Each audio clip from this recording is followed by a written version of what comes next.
అందరికీ నమస్తే అండి. Good morning. ఈనాడు, ఆంధ్రజ్యోతి, సాక్షి మూడు పత్రికల్లో వచ్చిన వార్తలు, వాటిలో వాస్తవాలు, ఉద్దేశాలు అన్నీ కూడా మనం ఈ వీడియోలో ఉన్నది డిస్కస్ చేద్దాం. కంటెంట్ నచ్చిన వాళ్ళు మీ మిత్రులందరికీ కూడా వీడియో లింక్ షేర్ చేయండి. అలాగే ఛానల్ సబ్స్క్రైబ్ చేసుకోండి. నేను ఒక 5 రోజుల పాటు రాయలసీమలో పర్యటించాను. అది పూర్తి స్థాయి వీడియో అయితే ఇంకా రిలీజ్ చేయలేదు. అక్కడక్కడ వీడియోస్ మాత్రమే రిలీజ్ చేశాను. అలాగే ఈరోజు మధ్యాహ్నం ఆఫ్టర్ లంచ్ ఉత్తరాంధ్ర పర్యటనకు వెళ్తున్నా. ఉత్తరాంధ్ర ఈరోజు 6వ తేదీ కదా, 6వ తేదీ మధ్యాహ్నం నుంచి 7, 8, 9 ఈ 3 రోజుల్లో ఉత్తరాంధ్ర 3 జిల్లాలు చూస్తా. దాదాపుగా ఉత్తరాంధ్రలో ఉన్న 34 నియోజకవర్గాల్లో కనీసం ఒక 15 నియోజకవర్గాలు టచ్ చేస్తా. రాయలసీమ అంత కష్టం కాదు ఉత్తరాంధ్ర తిరగడం. రాయలసీమ అంటే చాలా దూరం. ఒక నియోజకవర్గం నుంచి, ఒక జిల్లా హెడ్ క్వార్టర్ నుంచి ఇంకో నియోజకవర్గానికి వెళ్ళాలంటే 120-130 కిలోమీటర్లు వెళ్ళాల్సి వస్తుంది. చాలా దూరం, పెద్ద పెద్ద జిల్లాలు, పెద్ద పెద్ద నియోజకవర్గాలు. కానీ ఉత్తరాంధ్ర తిరగడం చాలా సులువు. అందులోకి ఉత్తరాంధ్ర నా సొంత ప్రాంతం, అన్నీ తెలుసు, అక్కడ అందరూ తెలుసు.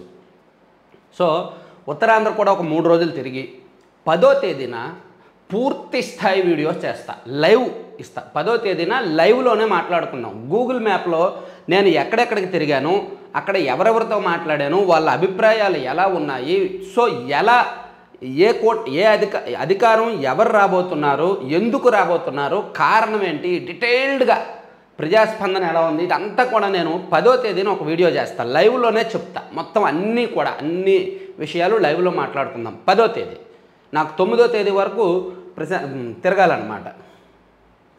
అయితే ఈ తిరగడం వల్ల కాస్త వీడియోస్ మిస్ అవుతున్నాను. ఈసారి వీడియోస్ కూడా మిస్ అవ్వకుండా జాగ్రత్తలు తీసుకుంటా. ఎప్పటికప్పుడు వీడియోస్ రిలీజ్ చేస్తాను. నేను రాయలసీమలో తిరిగిన 3-4 రోజుల పాటు వీడియోస్ సరిగ్గా రాలా. ఓకే, ఉత్తరాంధ్రలో అన్ని నియోజకవర్గాలు తిరుగుతాను. ఎవరైనా కలవాలనుకున్న వాళ్ళు, రాయలసీమలో కొంతమందిని కలవాలంటే భయం వేసింది, కొంతమందిని కలవలేకపోయాను, ఏమీ అనుకోవద్దు. రాయలసీమలో నన్ను చాలామంది కలుస్తానని మెసేజ్ పెట్టారు. నేను ఎవరికి సరిగ్గా రెస్పాండ్ అవ్వలేదు, రిప్లై పెట్టలేదు. కొంతమంది కలవడానికి వచ్చినప్పటికీ నేను కలవలేకపోయాను. ఎందుకంటే అక్కడ నా ఇబ్బందులు నాకు ఉంటాయి. కానీ ఉత్తరాంధ్రలో అలా ఉండదు, ఎవరినైనా కలుస్తా. ఈవెన్ నన్ను తిట్టడానికి వచ్చిన వాళ్ళని కూడా నేను కలుస్తా, సాధారణంగా ఆహ్వానిస్తా. ఉత్తరాంధ్రలో ఎవరైనా నన్ను కలవచ్చు.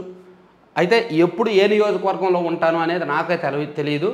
కానీ అన్నీ కవర్ చేయాలనుకుంటున్నా. కనీసం 15 నియోజకవర్గాలు కవర్ చేయాలనుకుంటున్నా. మ్యాక్సిమం అందరినీ కలవడానికి చూస్తాను.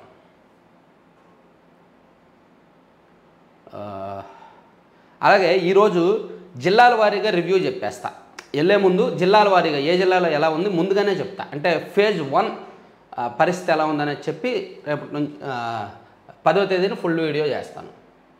సరే, ఇప్పటికే సొల్లాపి వీడియోలోకి వెళ్ళు అని చాలామంది కామెంట్స్ చేసే ఉంటారు. సో ఈరోజు అది చెప్పాలని డిసైడ్ అయ్యాను కాబట్టి చెప్తున్నా. ఇప్పుడు వీడియోలోకి వెళ్తే, అవినీతి వైకాపా అంతానికే మా పొత్తు అని అమిత్ షా గారు అన్నారండి. బీజేపీ పెద్దలు జగన్మోహన్ రెడ్డి గారిని విమర్శిస్తారా లేదా అని అనుకుంటున్న వేళ నరేంద్ర మోదీ గారు కాస్త జగన్మోహన్ రెడ్డి గారిని తల వెంట్రుకతో కొట్టి వెళ్ళిపోయారు మొన్న మార్చి 15వ తేదీన. కానీ అమిత్ షా గారు ఒక కర్ర పట్టుకొచ్చారు. ఒక కర్రతో కొట్టడానికి పట్టుకొచ్చారు, కర్రతో కొట్టారు. మరీ ఇనపరాడుతో అయితే కొట్టలేదు, కానీ కర్రతో కొట్టారు. అవినీతి వైకాపా అంతానికే మా పొత్తు. జగన్ అక్రమాల కారణంగానే పోలవరం నిలిచిపోయింది. మద్య నిషేధం అని చెప్పి మద్యం సిండికేట్ నడుపుతున్నారు. అభివృద్ధి చేయకపోగా భూమాఫియాతో పెట్టరేగిపోతున్నారు. అమరావతిని పునర్నిర్మిస్తాం, తిరుమల వెంకటేశ్వర స్వామి పవిత్రతను కాపాడుతాం. ధర్మవరం సభలో కేంద్ర మంత్రి అమిత్ షా. మన భూమి అమ్మాలంటే జగన్ అనుమతి తీసుకోవాలంట. గోబ గుయ్ అనిపించేలా ఎన్నికల్లో సమాధానం చెప్పాలి తెదేపా అధినేత చంద్రబాబు అని. రైతులకు మేలు చేసేందుకు ఎన్డీఏ ప్రభుత్వం మంజూరు చేసిన పోలవరం ప్రాజెక్టు జగన్ అవినీతి వల్లే ముందుకు సాగట్లేదని కేంద్ర హోంమంత్రి అమిత్ షా విరుచుకుపడ్డారు. కేంద్రంలో నరేంద్ర మోదీ, రాష్ట్రంలో చంద్రబాబు నాయకత్వంలో ప్రభుత్వాలు ఏర్పడతాయని, అధికారంలోకి వచ్చిన 2 ఏళ్లలో పోలవరాన్ని పూర్తి చేస్తామని హామీ ఇచ్చారు. మద్య నిషేధం చేస్తారని హామీ ఇచ్చి అధికారంలోకి వచ్చిన జగన్ సీఎం అయ్యాక తానే మద్యం సిండికేట్ నడిపిస్తూ నాసిరకం బ్రాండ్లతో ప్రజల ప్రాణాలు బలిగొంటున్నారని దుయ్యబట్టారు. సో అమిత్ షా గారు పూర్తి స్థాయి వైసీపీ వ్యతిరేక నాయకుడిగా మొదటిసారిగా మాట్లాడారు. సో ఈరోజు మరి నరేంద్ర మోదీ గారి మీటింగ్స్ ఈరోజు ఉన్నాయి. రాజమండ్రిలో మధ్యాహ్నం ఉంది, సాయంత్రం ఏమో అనకాపల్లిలో ఉంది. మరి నరేంద్ర మోదీ గారు కూడా అలా మాట్లాడతారా? నరేంద్ర మోదీ గారు కూడా వైసీపీ ప్రభుత్వాన్ని విమర్శిస్తారా? నిజంగా నరేంద్ర మోదీ గారు కూడా వైసీపీ ప్రభుత్వాన్ని విమర్శిస్తే పొత్తు సక్సెస్ అయినట్టే భావిద్దాం. బీజేపీ వెన్నుపోటు పొడవట్లేదు, పొత్తు పెట్టుకుంది అనే భావించవచ్చు. నరేంద్ర మోదీ గారు విమర్శించకపోతే, ఎందుకంటే మన ప్రభుత్వాన్ని, మన ఆంధ్రప్రదేశ్ ప్రభుత్వాన్ని విమర్శించాలంటే గంపడు ఉన్నాయి సబ్జెక్టులు. అంటే ఒక్కో పేపరు మనం గంపలో వేస్తే గంప నిండిపోద్ది అనమాట ఆ పేపర్ల సబ్జెక్టులతో. అన్ని సబ్జెక్టులు ఉన్నాయి. సో మరి విమర్శిస్తారా లేదా, ఎదురుదాడి చేస్తారా లేదా, దాడి చేస్తారా లేదా, నరేంద్ర మోదీ గారి ఆలోచన ఏంటో, మాటలు ఏంటో చూద్దాం. లేదు సాఫ్ట్గా మొన్నట్లాగానే తల వెంట్రుకతోనో తమలపాకుతోనో కొట్టేసి వెళ్ళిపోతారా చూద్దాం. ఇక ఇది పక్కన పెడితే డీజీపీపై వేటు. వైకాపాకు కొమ్ము కాస్తున్నారన్న ప్రతిపక్షాల ఫిర్యాదులతో రాజేంద్రనాథ్ రెడ్డిపై ఎన్నికల సంఘం చర్యలు. అధికార పార్టీ అరాచకాలకు వెన్నుదన్ను ఆయనే. బాధిత ప్రతిపక్షాలపైనే రివర్స్ కేసులు. ప్రభుత్వానికి ఎదురు తిరిగిన వారికి వేధింపులు. అధికార వైకాపా అరాచకాలు, దాష్టికాలు, దౌర్జన్యాలు, అక్రమాలకు వెన్నుదన్నుగా నిలిచి మొత్తం పోలీసు వ్యవస్థనే ఆ పార్టీకి అనుబంధ విభాగంగా మార్చేసిన డీజీపీ కేవీ రాజేంద్రనాథ్ రెడ్డిపై కేంద్ర ఎన్నికల సంఘం ఎట్టకేలకు వేటు వేసింది. పోలీసు దళాల అధిపతిగా ఉంటూ వైకాపా కార్యకర్తలా పనిచేస్తున్నారంటూ ప్రతిపక్షాలు చేసిన ఫిర్యాదులపై సమగ్ర విచారణ జరిపిన ఎన్నికల సంఘం చివరికి ఆయన్ను బదిలీ చేసింది. ఎన్నికల కోడ్ వచ్చాక కూడా రాజేంద్రనాథ్ రెడ్డి అధికార పార్టీకి మేలు చేకూర్చేలా వ్యవహరిస్తున్నారని, ఆయనే డీజీపీగా కొనసాగితే నిష్పక్షపాతంగా, పారదర్శకంగా ఎన్నికలు జరగవని ప్రతిపక్షాలు మొదటి నుంచి చెబుతున్నాయి. సో దీని మీద విచారణ చేసిన కేంద్ర ఎన్నికల సంఘం ఆయన మీద చర్యలు తీసుకుందన్నమాట. అయితే లేట్ అయింది. జరగాల్సిన నష్టం కొన్ని చోట్ల జరిగిపోయింది. పొంగనూరు నియోజకవర్గం చూడండి, పాపం బీసీవై పార్టీ వాళ్ళనే కొట్టి వాళ్ళ మీద తిరిగి పెద్ద పెద్ద కేసులు పెట్టారు. అలాగే చాలా నియోజకవర్గాల్లో అంతే. మాచర్లలో ఇప్పటికే అలాగే ఉంది, గుడివాడలో ఇప్పటికే అలాగే ఉంది. కొన్ని చోట్ల ప్రతిపక్షాల వాళ్ళు ప్రచారం కూడా చేయలేకపోతున్నారు. ధర్మవరం కూడా, రాప్తాడు కూడా చాలా చోట్ల అలాగే ఉంది. సో ఇప్పటికే కొంత లేట్ అయింది అనుకుంటున్నా. అయితే చేజారిపోలేదు. ఇక సిఎస్ గారి వంతు. ఆయన మీద కూడా అనేక ఫిర్యాదులు, ఆరోపణలు ఉన్నాయి కాబట్టి మేబీ ఈరోజు సాయంత్రమో రేపో ఎల్లుండో అవ్వచ్చు అంటున్నారు. ఇక డీజీపీగా ద్వారకా తిరుమలరావుకు అవకాశం. డీజీపీగా కేవీ రాజేంద్రనాథ్పై ఎన్నికల సంఘం బదిలీ వేటు వేసిన నేపథ్యంలో నూతన డీజీపీగా RTC MD CH Dwaraka Tirumalarao నియమితులయ్యే అవకాశం ఉందని పోలీసు వర్గాల్లో చర్చ జరుగుతోంది. ఆయన వస్తే పర్వాలా, నాన్ కాంట్రవర్సీ, సైలెంట్గా చేసుకెళ్ళిపోతారు ఆయన పని. ఒక్క నిమిషం.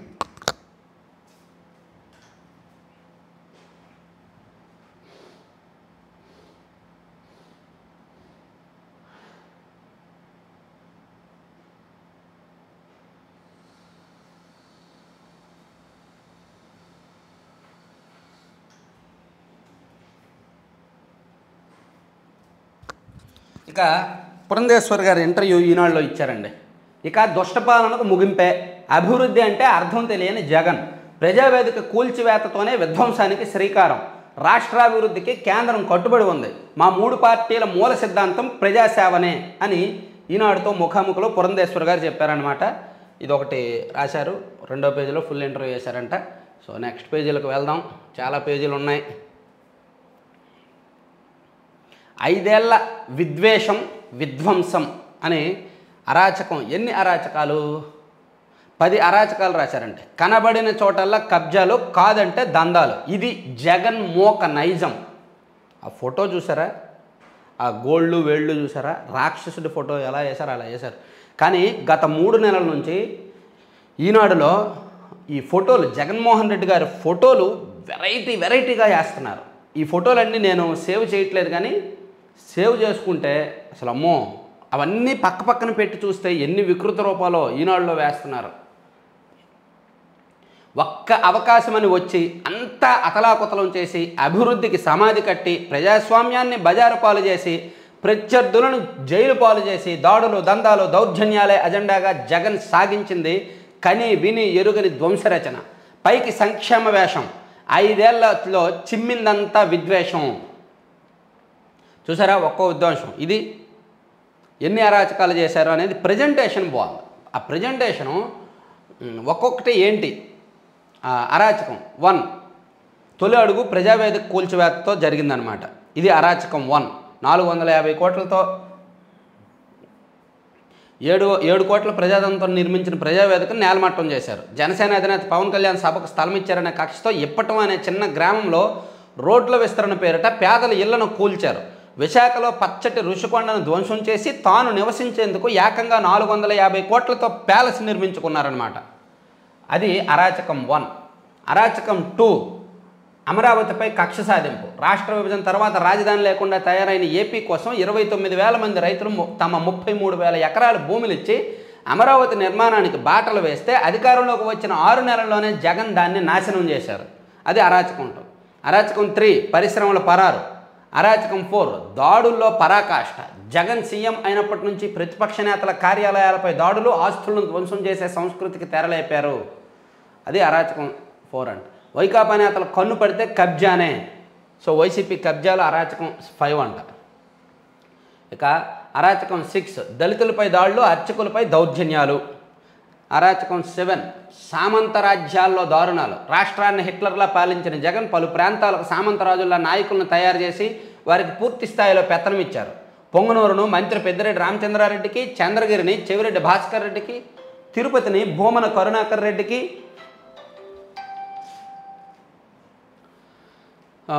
మాచర్లను పిన్నెల్లి రామకృష్ణారెడ్డికి, కాకినాడను ద్వారంపూడి చంద్రశేఖర్ రెడ్డికి, గుడివాడను కొడాల నానికి, మచిలీపట్నాన్ని పేర్ని నానికి, రంపచోడవరం దాని చుట్టుపక్కల ఏజెన్సీ ప్రాంతాన్ని అనంతబాబుకు పూర్తిగా రాసిచ్చేసినట్లు చేశారు. అధికార యంత్రాంగం అంతా వారికి సాగిలపడేలా చేశారు. దీంతో 5 ఏళ్లు వాళ్ళు ఆయా ప్రాంతాల్లో చెలరేగిపోయారు. భారత చైతన్య యువజన పార్టీ అధ్యక్షుడు రామచంద్ర యాదవ్పై మంత్రి పెద్దిరెడ్డి అనుచరులు నిరంతరం దారులకు పాల్పడుతూనే ఉన్నారు. మాచర్లలో పిన్నెల్లి అరాచకాలకు అడ్డే లేకుండా పోయింది.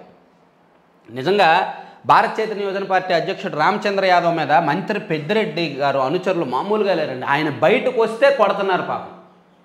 ఆయనకు గనక టీడీపీ సపోర్ట్ ఇచ్చుంటే ఆ నియోజకవర్గం స్టేట్లోనే మోస్ట్ కాంప్లికేటెడ్ అండ్ బాగా టఫ్ ఫైట్ ఉన్న నియోజకవర్గంగా మారేది. కానీ ఇప్పుడు అక్కడ టీడీపీ ఉందో లేదో తెలియట్లే, టీడీపీ ప్రచారం జరుగుతుందో లేదో తెలియట్లే, అంత సైలెంట్గా గుమ్మనంగా ఉందన్నమాట పొంగనూరులో. అదే నేను ఆ చుట్టుపక్కల టీడీపీ నాయకులతో మాట్లాడా. చిత్తూరు జిల్లాలో పీలేరు, పొంగనూరు, పలమనేరు, కుప్పము, ఇటేపు చిత్తూరు, పూతలపట్ట ఆ ప్రాంతంలో ఆ జిల్లాలో ఉన్న టీడీపీ నాయకులు అందరితో నేను మాట్లాడా. రాజంపేట వెళ్ళలేదులే. సో మాట్లాడినప్పుడు చాలామంది అదే పొంగనూరు విషయంలో అదే అభిప్రాయాన్ని వ్యక్తం చేశారు. పొంగనూరు విషయంలో మా పార్టీ తప్పు చేసింది, అట్లీస్ట్ ఇద్దరిని బ్యాలెన్స్ చేయాల్సింది. చల్లా రామచంద్రారెడ్డి గారిని, రామచంద్ర యాదవ్ గారిని బ్యాలెన్స్ చేయాల్సింది. ఇద్దరిలో ఎవరో ఒకళ్ళే పోటీకి ఉండాల్సిందే. రామచంద్ర యాదవ్ గారిని కాంప్రమైజ్ చేసి చల్లాబాబు గారికి సీట్ ఇస్తే ఈయన సపోర్ట్ చేస్తే ఆయన గెలిచేవాడు. ఎందుకంటే అక్కడ గడిచిన 5 సంవత్సరాలుగా రామచంద్ర యాదవ్ గారిని విపరీతంగా వేపుకు తిన్నారు వైసీపీ వాళ్ళు. సో ఆయన మీద మంచి సింపతి ఉంది. ఇప్పుడు కూడా ఆయన ప్రచారం చేయలేకపోతున్నాడు. ప్రచారం చేస్తే అక్కడ ఓటింగ్ వేరేలా ఉండేది. ఆ అభిప్రాయం టీడీపీ నాయకులు చాలామందిలో ఉంది. పొంగనూరు విషయంలో తప్పు జరిగింది, వాళ్ళిద్దరినీ కాంప్రమైజ్ చేయాల్సిందే. చల్లాబాబు గారికి సీట్ ఇచ్చినా పర్లా, కానీ రామచంద్ర యాదవ్ గారిని డ్రాప్ చేయాలి. లేదా రామచంద్ర యాదవ్ గారికి టీడీపీ సపోర్ట్ చేసి సీట్ ఇవ్వాలి, చల్లాబాబు గారిని డ్రాప్ చేయాలి. ఇద్దరిలో ఎవరో ఒకరినే ఉంచాల్సిందే. ఇద్దరిని ఉంచి తప్పు చేశారు. ఇప్పుడు అక్కడ పెద్దిరెడ్డి గారి మీద వ్యతిరేకత ఉంది. అలాగని టీడీపీ వాళ్ళు ఏం చేస్తున్నారనేది నేను అక్కడ తిరిగాను కదా, ఆల్మోస్ట్ ఒక రోజంతా పొంగనూరులో ఉన్నట్టున్నా, నాకైతే పెద్దగా కనిపిలా. ఈవెన్ నేను అక్కడికి వస్తున్నానని చెప్పినా సరే అక్కడ వాళ్ళు ఎవరో రెస్పాండ్ అవ్వాలి. నేను పొంగనూరులో ఉన్నానండి, పొంగనూరు వచ్చానండి అని చెప్పి కొంతమంది తెలిసిన వాళ్ళకి మెసేజ్ పెట్టాను, వాళ్ళు కూడా ఏమీ రెస్పాండ్ అవ్వాలి. అలా ఉంది పొంగనూరులో పరిస్థితి, టీడీపీ వాళ్ళ పరిస్థితి. రాజ్యాంగ సంస్థలపై రుబాబు. మనకు అడ్డు చెప్పేది ఎవరు? ప్రశ్నిస్తే కేసులు, ఎదిరిస్తే ఓచలు. జగన్ పాలనా కాలంలో ప్రతిపక్షాలపై కనీ విని ఎరుగని స్థాయిలో ఉక్కుపాదం మోపారు. ప్రశ్నిస్తే కేదులు, ఎదిరిస్తే ఓసలు అని ఎవరెవరికి కేసులు పెట్టారనేది రాసుకొచ్చారు. ఇక్కడ కూడా చెప్తున్నా చూడండి. చంద్రబాబుపై 22 కేసులు, లోకేష్పై 23 కేసులు, అచ్చెన్నాయుడిపై 21, చింతమనేనిపై 47, పులవర్తినానిపై 28, కొల్లు రవీంద్రపై 20 ఇలా ఉన్నాయా కేసులు. చింతమనేని ప్రభాకర్ గారి మీద అత్యధికంగా 47 కేసులు పెట్టారు. బోడే రామచంద్ర యాదవ్ మీద 57కు పైగా కేసులు పెట్టారు. రీసెంట్గా 4 కేసులు పెట్టారు. రీసెంట్గా ఈ 1 వీక్లో మొత్తం మీద 60కి పైగా కేసులు పెట్టారు ఈ వైసీపీ 5 ఏళ్లలో. రాష్ట్రం మొత్తం మీద ఆయన మీద ఎక్కువ కేసులు పెట్టినట్టు బోడే రామచంద్ర యాదవ్ గారి మీద. సరే, సాయి ధరమ్ తేజ్ ప్రచారంలో ఉద్రిక్తత. జనసేన కార్యకర్తలపై వైకాపా వర్గీయుల దాడి. మా ఆయన్ని కూడా ప్రచారం చేయనివ్వరా. డబ్బు తీసుకోలేదని ఎస్టీ ఉద్యోగిపై వైకాపా మూక దాడి, చితకబోతున్న పోలీసులు ప్రేక్షక పాత్ర, అనుచరులతో కలిసి కార్పొరేటర్ భర్త అరాచకమంట. ఇంకా ఎన్ని దారుణాలో, ఇంకా ఎన్ని రోజులు. తర్వాత 13.5 లక్షల కోట్ల అప్పు తెచ్చి ఏం అభివృద్ధి చేశారు జగన్? ఏపీని మాఫియా పాలిస్తోంది. కడప ప్రజలు సంతోషంగా లేరు. కేంద్ర మంత్రి రాజ్నాథ్ సింగ్ ధ్వజం. బాగుంది, మంచి పాయింటే చెప్పారు రాజ్నాథ్ సింగ్ గారు. ఆయన కేంద్ర మంత్రి హోదాలో ప్లస్ బీజేపీ నాయకుడు హోదాలో నిన్న 13.5 లక్షల కోట్ల అప్పు తెచ్చి ఏం అభివృద్ధి చేశారు జగన్ అని ప్రశ్నిస్తున్నారు. మరి ఇదే కేంద్రం పార్లమెంటు వేదికగా ఏం కూశారు, ఏం వాగారు? 4,42,442 కోట్లు మాత్రమే అప్పు చేసింది ఆంధ్రప్రదేశ్ ప్రభుత్వం అని వాగలేదా? అప్పుడు కేంద్రం చెప్పొచ్చుగా, అయ్యా ఏపీ ప్రభుత్వం అడ్డదారుల్లో అప్పు చేసేస్తుంది, మా లెక్కకు మించి, మా పరిమితికి మించి అప్పు చేసేస్తుంది, ఎఫ్ఆర్బిఎం నిబంధనలు తొంగలో తొక్క అప్పు చేసేస్తుంది అని చెప్పొచ్చుగా, అలర్ట్ చేయొచ్చుగా ఆంధ్రప్రదేశ్ ప్రజల్ని. చెప్పలా. పార్లమెంట్లోనో లోక్సభలోనో వీళ్ళ సపోర్ట్ తీసుకోవడం, వీళ్ళకు అనుకూలంగా స్టేట్మెంట్లు ఇవ్వడం. అప్పులేమో 10 లక్షల కోట్లకు మించినా సరే ఆంధ్రప్రదేశ్ ప్రభుత్వం 4,42,442 కోట్లు మాత్రమే ఒక ఫ్యాన్సీ నెంబర్, ఒకటి 442 ఒక ఫ్యాన్సీ నెంబర్ను పట్టుకొని అదే చెప్పుకొచ్చారు. 2022, 2023, 2024 మార్చి వరకు అదే మాట చెప్పుకొచ్చారనమాట కేంద్రం. దాన్ని వాళ్ళ కేంద్రంలో చెప్పడం, దాన్ని సాక్షిలో పెద్ద పెద్ద వార్తలు రాయడం. ఇప్పుడు ఎన్నికలు ఉన్నాయి కదా, ఇప్పుడు చెప్తున్నాడు ఇప్పుడు నిజం చెప్తున్నారు 13.5 లక్షల కోట్ల అప్పు అని. ఇది నిజం. ఏపీని ఇసుక మద్యం మాఫియాలు పాలిస్తున్నాయని రక్షణ శాఖ మంత్రి రాజ్నాథ్ సింగ్ విమర్శించారు. 13.5 లక్షల కోట్ల అప్పు తెచ్చి ఈ రాష్ట్రాన్ని ఏం అభివృద్ధి చేశారని సీఎం జగన్ను ప్రశ్నించారు. వైఎస్ఆర్ జిల్లా ఎర్రగొంట్ల మండలం తిప్పలూరు, కర్నూలు జిల్లా ఆదోని భీమా సర్కిల్లో ఆదివారం నిర్వహించిన ప్రచార సభల్లో రాజ్నాథ్ సింగ్ పాల్గొని మాట్లాడారు. అదనమాట. రాజ్నాథ్ సింగ్ గారు మేబీ ఉండి అటువైపు కూడా వస్తారు. అది పక్కన పెడితే కర్ణాటకలో అధునాతనం, మన రాష్ట్రంలో అధ్వానం. జగన్ సర్కారుతో నిర్లక్ష్యంతో దెబ్బతిన్న తుంగభద్ర హెచ్ఎల్సీ. ఇదిగోండి, ఇది కర్ణాటకలో, ఇది మన రాష్ట్రంలో, ఇది మధ్యలో ఉన్నది బార్డర్. ఇక్కడే సారీ, మనకు పరువు ఏమైనా ఉంటే ఇక్కడే పోయింది. ఇదిగో జాగ్రత్తగా చూడండి, ఇదేమో ఆంధ్రప్రదేశ్, ఇదేమో కర్ణాటక. తుంగభద్ర హెచ్ఎల్సీ కాలువ. అలాగే ఇక్కడ కూడా వేశారు. కర్ణాటక పరిధిలో కాలువ కట్టుపై రక్షణ దిమ్మెలు ఇంత అందంగా ఉన్నాయి. ఆ రాష్ట్ర పరిధిలో కట్ట నిండా పెరిగిన కంప చెట్లు. ఇది మన 5 ఏళ్ల పాలన. ఇంకా కొంతమందికి బుద్ధిరాల. నన్ను చాలా చాలా దారుణంగా మాట్లాడుతున్నారు. నన్ను తెలుసా, నిన్న ఒక వీడియో పెడితే చాలా దారుణమైన కామెంట్స్ వచ్చాయి. చాలా ఓపికగా భరిస్తున్నా. కొన్ని కామెంట్లు చూస్తే నా కళ్ళ నీళ్ళు తిరుగుతాయి, భరిస్తున్నా. కొంతమంది దారుణంగా బెదిరింపులు భరిస్తున్నా. నిజంగా కొన్ని కామెంట్లు అయితే మా అమ్మ, ఇంట్లో వాళ్ళందరినీ తిడతారు, చాలా దారుణంగా తిడతారు. నాకు వచ్చిన కామెంట్లలో ఒక 80% పాజిటివ్ రావచ్చు కాక ఒక 20% నెగిటివ్ వస్తాయి. నెగిటివ్ను కూడా కొన్ని యాక్సెప్ట్ చేస్తాను, కానీ కొన్ని మరీ దారుణంగా చండాలంగా ఉంటాయి. వాటిని చూసినప్పుడు బాధ అనిపిస్తుంది. కాకపోతే టైం వస్తుందిలే, అన్నిటికీ సమాధానం చెప్పే టైం వస్తుందిలే అని వెయిట్ చేస్తున్నా అంతే. సిక్కోలు రామ్మోహన రాగం. శ్రీకాకుళం లోక్సభ నియోజకవర్గంలో కింజరాపు దూకుడు. సొంత ఇమేజు, ప్రభుత్వ వ్యతిరేకతతో హ్యాట్రిక్ దిశగా దూసుకుపోతున్న రామ్మోహన్ నాయుడు. వెళ్తా, ఇవన్నీ కూడా నేను తిరుగుతా. మధ్యస్థంగా నీట్ పేపర్ అంట. జగన్ దుష్టపాలనకి ఇక ముగింపై. ఓకే, ఇవన్నీ ఫస్ట్ పేజ్ కంటిన్యూ. చిత్తూరుపై పట్టు బిగించిన తెదేపా. లోక్సభతో పాటు పలు అసెంబ్లీ స్థానాల్లో పెరిగిన బలం. అధికార పార్టీ అక్రమాలు, దౌర్జన్యాలపై ప్రజల్లో వ్యతిరేకత. ఇసుక దందా, భూ ఆక్రమణలో వైకాపా ప్రజాప్రతినిధుల ప్రమేయం. వైకాపా నుంచి తెదేపాలోకి భారీగా చేరికలు. కుప్పంలో మెజారిటీ పైనే దృష్టి. కరెక్టే. చిత్తూరు బరిలో ఇద్దరూ కొత్త వాళ్ళే. పలమనేరుపై మళ్ళీ తెదేపా పట్టు. కరెక్టే. నగిరిలో రోజాకు కష్టమే కదా, ఇంపాసిబుల్. జీడీ నెల్లూరులో విజయంపై ఇరువురిలోనూ ధీమా. భిన్న తీర్పులే ఇక్కడ ప్రత్యేకం. పూతలపట్టులో హోరాహోరీ. పలమనేరుపై మళ్ళీ తెదేపా ఇవన్నీ రాసుకొచ్చారనమాట. పోస్టల్ బ్యాలెట్ ఓటింగ్లో ఎందుకంత గోప్యత? పోస్టల్ బ్యాలెట్ పాపం ఉద్యోగులు అనమాట. పోస్టల్ బ్యాలెట్ చాలా దారుణంగా ఉన్నాయి.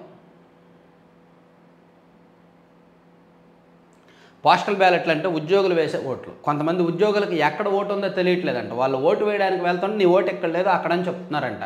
ఉద్యోగుల ఓట్లు ప్రభుత్వానికి వ్యతిరేకంగా పడతాయి కదా, సో అందుకని వాళ్ళ ఓట్లు తీసేయడానికో వాళ్ళ ఓటు వేయకుండా చేయడానికో నానా అడ్డదారులు కూడా అమలు చేస్తున్నారు అధికారులు, వైసీపీకి అనుకూలంగా ఉన్న కొంతమంది అధికారులు.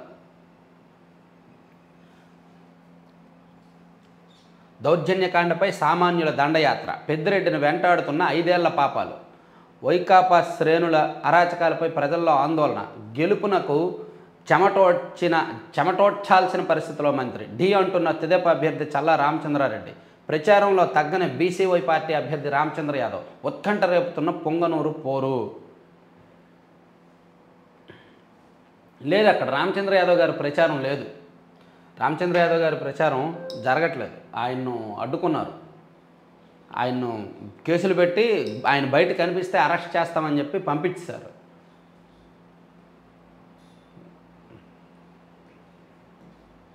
వైకాపా బంటులైన డీఎస్పీలపై బదిలీ వేటు, అనంతపురం రాయచోటి డీఎస్పీలు వీర్రాఘవరెడ్డి, మహబూబ్ బాషా బదిలీ, సజ్జల భార్గవరెడ్డి దుష్ప్రచారంపై ఈసీ ఆగ్రహం, వెంటనే విచారణ చేపట్టి నివేదిక ఇవ్వాలని సిఐడిని కోరిన సీఈఓ, వర్లరామయ్య ఫిర్యాదుకు స్పందన, ల్యాండ్ టైటిలింగ్పై దుష్ప్రచారం చేస్తున్నారంటూ చంద్రబాబు లోకేష్పై సిఐడి కేసు, గుంటూరులో వైకాపా దుశ్చర్య, దుకాణాలకు నిప్పు, 50 లక్షలకు పైగా ఆస్తి నష్టం, సమావేశానికి గైర్హాజరయ్యారని వ్యాపారులపై అక్కసు, తారువు దాడి ఘటనపై ఈసీకి సీఎం రమేష్ ఫిర్యాదు, డీజీపీ అసమర్థత కారణమని లేక, నాడు ధాన్యాగారం నేడు దైన్యాగారం.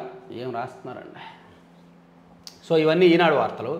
ఇంకా యాడ్లు బీభత్సంగా వేసుకొచ్చారనమాట. ఇదిగో యాడ్లు, నరేంద్ర మోదీ గారి మీటింగ్ల యాడ్లు ఇవి.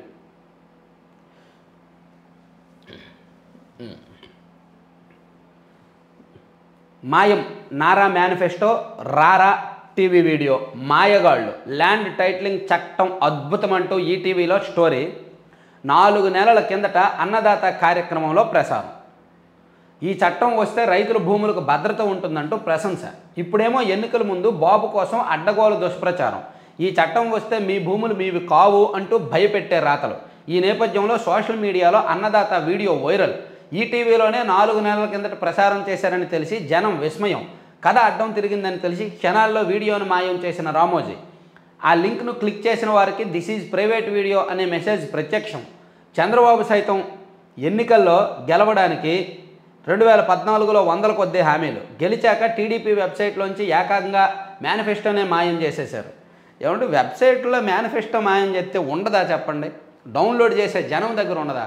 ఇప్పుడు టీడీపీ వాళ్ళు మేనిఫెస్టో రిలీజ్ చేశారు, వైసీపీ వాళ్ళు మేనిఫెస్టో రిలీజ్ చేశారు, సోషల్ మీడియాలో వాట్సాప్లో అందరి ఫోన్లోకి వచ్చాయి. రేపు పొద్దున్న వెబ్సైట్లో డిలీట్ చేస్తే ఏమవుద్ది? జనం దగ్గర ఉంటాయిగా. ఇప్పుడు 2014లో చంద్రబాబు గారు ఇచ్చిన హామీలు మేనిఫెస్టో డిలీట్ చేశారంటారు. ఏమి ఇచ్చారో తెలీదా? రైతు రుణమాఫీ చేస్తామన్నారు, అవేగా ఇచ్చింది. పెన్షన్ పెంచుతామన్నారు, ఆ హామీల్లో కొన్ని నెరవేర్చారు. నిరుద్యోగులకు నిరుద్యోగ భృతి ఇస్తామన్నారు. సో జగన్ తెలుగు భాషను నాశనం చేయాలని చూస్తున్నారు. అందుకే ఇంగ్లీష్ మీడియం ప్రవేశపెట్టారు. బీజేపీ ఉన్నంత వరకు తెలుగు భాషను ఆయన మాట్లాడిన వాటిల్లో ఆయన ఒక 100 మాటలు మాట్లాడితే ఒక సానుకూలంగా కాస్త చిన్న దెబ్బ తగిలే ఒక మాటను పట్టుకొని సాక్షిలో బ్యానర్ పెట్టారు. ఇసుక మాఫియా గురించి, మద్యం మాఫియా గురించి, అవినీతి గురించి, అరాచకాల గురించి, భూ కబ్జాల గురించి, విపరీతంగా జరుగుతున్న అక్రమ దాడుల గురించి అమిత్ షా గారు మాట్లాడారు కదా, అవేమీ రాయలా. ఇదిగో తెలుగు భాష గురించి వీళ్ళకు అనుకూలమైన, అందుకే ఇంగ్లీష్ మీడియం ప్రవేశపెట్టారని వీళ్ళకు అనుకూలమైన మాటను పట్టుకొచ్చారనమాట. అది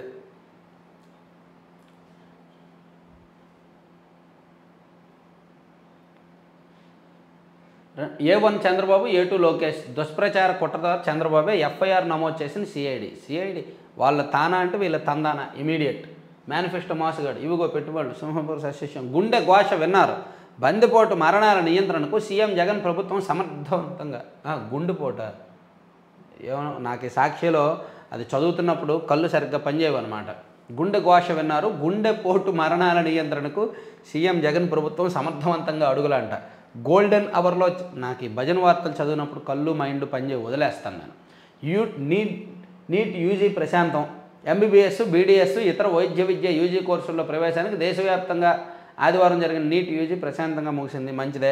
ల్యాండ్ టైటిలింగ్ బిల్లు ఆశయాలు గొప్పవి, దీన్ని మేము ఆమోదిస్తున్నాం. రీసర్వే సాహసోపేతం. ఈ బిల్లు అవసరాన్ని కేంద్ర ప్రభుత్వం కూడా గుర్తించింది, రాష్ట్రాలన్నీ అమలు చేయాలని కోరింది. 2019 జూలై 29న అసెంబ్లీలో టీడీపీ నేత పయ్యావుల కేశవ్ ప్రసంగం. ఎన్నికల వేళ ఆనవాయితీగా 4 మడతేసిన Chandrababu. So land titling act మీద అప్పట్లో టీడీపీ వాళ్ళు ఏం మాట్లాడారు అనేది సాక్షిలో రాశారనమాట. పాపం సాక్షిలో యాడ్లు రావట్లేదా? అసలే కరువుతో ఉంది పేపర్, యాడ్లు ఇవ్వాలి కదా. ఈనాడు, ఆంధ్రజ్యోతిలో విపరీతంగా యాడ్లు వచ్చేస్తున్నాయి. సాక్షిలో చూస్తే యాడ్లు రావట్లా. పాపం పేద పేపరు, పెత్తందారుల మీద పోరాడుతున్న పేపరు, యాడ్లు రావాలిగా, యాడ్లు ఇవ్వాలిగా.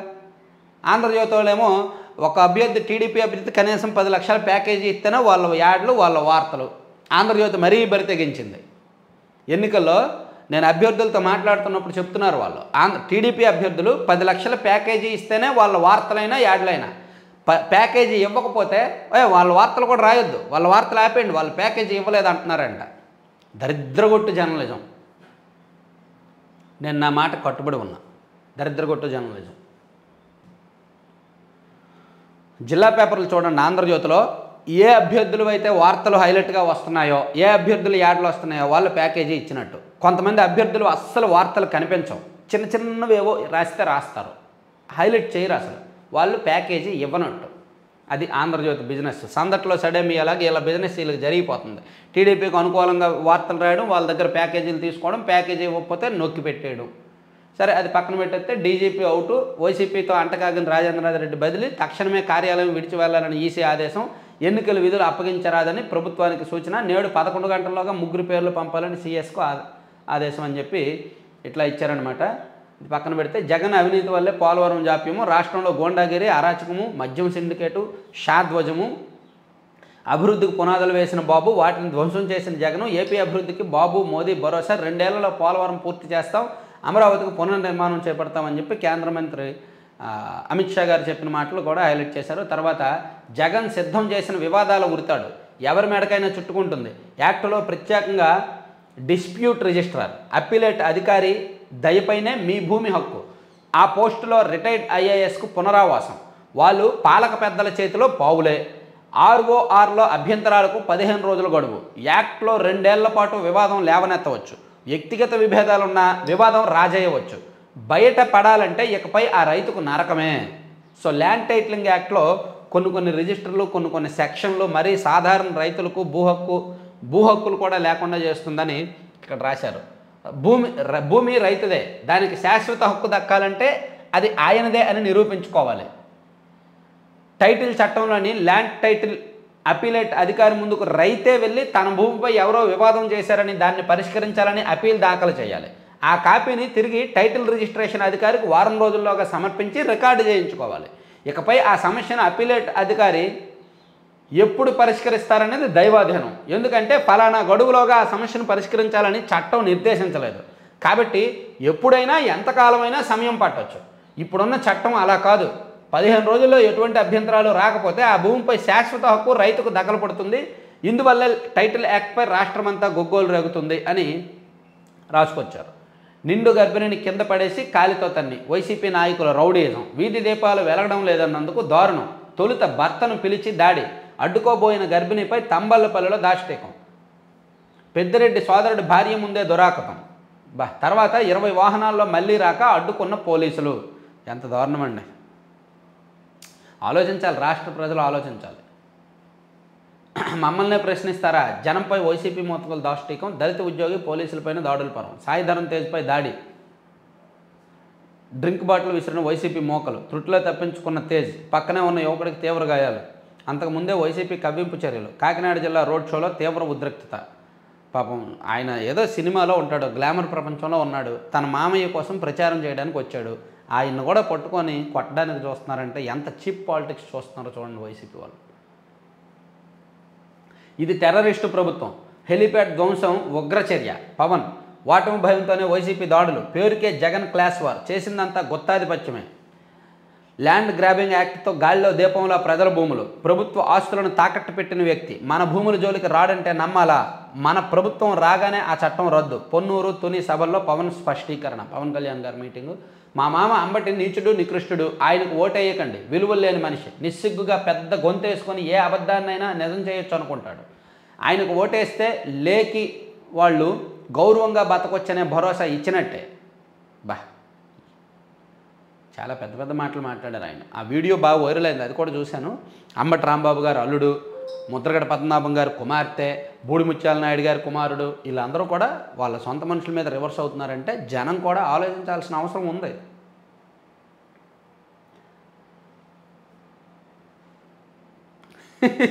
బేరం బెడిచికొట్టింది.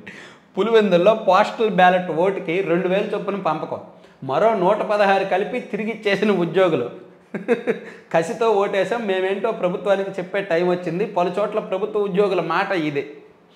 ప్రభుత్వ ఉద్యోగులు ప్రభుత్వానికి వ్యతిరేకంగా ఉన్నారు కాబట్టి, అధికార పార్టీకి వ్యతిరేకంగా ఉన్నారు కాబట్టి వాళ్ళకి డబ్బులు పంచుతున్నారు. అయినా సరే వాళ్ళు అనుకూలంగా ఓట్లు వేయట్లేదు.